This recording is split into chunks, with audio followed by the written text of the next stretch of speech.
A young woman was fatally shot by a police officer during an undercover prostitution sting in Ohio. Now, the woman, 23-year-old Donna Castleberry, also known as Donna Dalton online, was killed by a plainclothes police officer after he allegedly forced her into his car during an investigation. Now, the investigators said that 30-year-old veteran officer was working in the area of Bellows and South Yale Avenues after complaints of prostitution. So now this undercover cop in a unmarked car, plainclothes officer, goes and checks out this area and looks into this woman who may or may not have been a prostitute. So that's when the situation goes horribly wrong. Now, detectives said that the officer fired multiple shots inside of his car after Castleberry stabbed the officer during some sort of altercation. So something happened in that car. She stabs him in the hand, and he shoots her dead 8 times. So, look, what are the details? Okay. Now, we don't know what happened in that car. And I'm not going to speculate as to what happened in that car. But look, let me give you a quote here from her cousin, Mary Lale. She said, I thought over the last few days, if I were in that position, being inside of an unmarked car with somebody trying to detain you, who is a plainclothes police officer who has not identified themselves, she said, I might lunge at somebody if I feared for my life. Now, why would she have feared for her life? Well, here is an older man, 30-year veteran of the force, not in uniform, as I keep mentioning, forces her into an unmarked car, tries to detain her. Well, what do you think is going to happen? The result is she stabs him in the hand, and he fatally shoots her 8 times. Now, if you don't know somebody who's a police officer and they force you into a car, are you not going to defend yourself?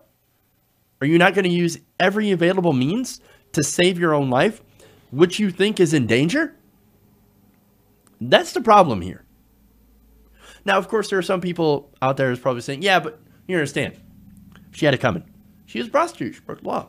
You're not supposed to break the law. Wait. Well, okay, my question is, then, as a response to that, why is prostitution illegal in the first place? Now, if your answer is, it's harming women. Well, if you talk about situations like this, then yes, we agree. It's harming women. Only the enforcement of the law is the thing harming the women. Now, this isn't talking about trafficking, right? No, so if you're involved in sex trafficking, first of all, if you're a woman involved in sex trafficking, there are ways in which you can get out of that situation. There are ways in which people can help. And I think that should be absolutely more ways. And I wouldn't, look, I'm in favor of helping trafficked women. Nobody should ever be in that situation. Nobody should ever have to be in that situation, right? And some are saying, look, this woman, she was being trafficked. And if you're, being trafficked, you're being exposed to all these indignities. You're being sexually assaulted, raped. So you carry around weapons. And that could be true. But look, that said, more enforcement of sex workers does not help people who are being trafficked. Okay? Because there is a difference between trafficking and sex work. Sex work is often voluntary, or should be voluntary, or else it is trafficking. So sex work is voluntary unless you're being trafficked, which is totally involuntary.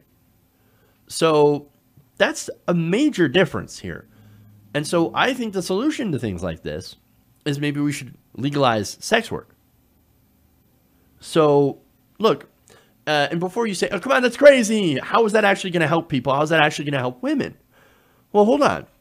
Now, I have an example from overseas, Zurich in Switzerland.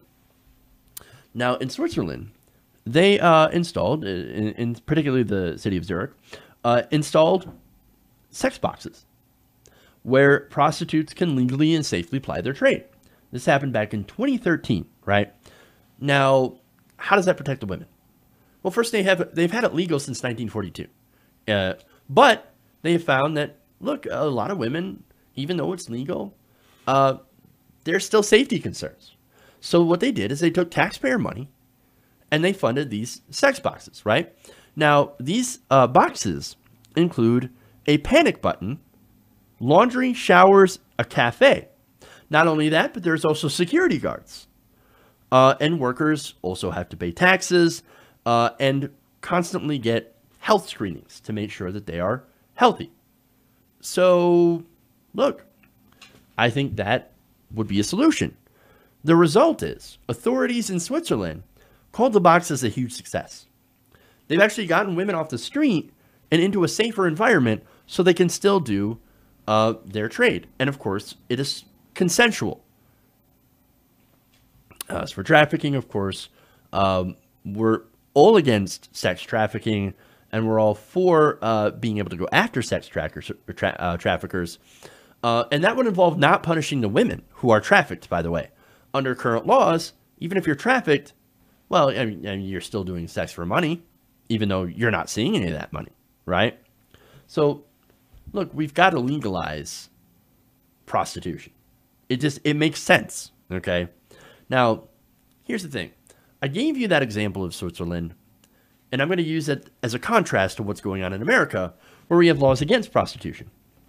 Here you have a woman being murdered by a plainclothes police officer over a prostitution or a suspected prostitution, right? Wasn't the whole point of making this illegal in the first place to protect women? Well, a woman just got murdered who, if the police officers were not involved, might be still alive. I mean, again, there's no reason why a consenting adult should not be able to charge for sex and do it safely. Had Donald Castleberry been living in a system like that, there's a good chance that she'd be alive. And her 2 kids, by the way, she had a family, they would still have a mother. Now, that police officer is being investigated for what exactly happened. Now, for my part, I don't have a lot of faith that they'll find him guilty of wrongdoing. How many times have we seen police officers escape when murdering somebody? The system, unfortunately, seems to be stacked against people and for police. But there's a way to change it. We can change it by changing laws. We need to make sex work safe, regulated. Because without doing that, unfortunately, we're going to continue to have people in that industry, because there will people that will work in that industry being exploited, being used, and being put in danger.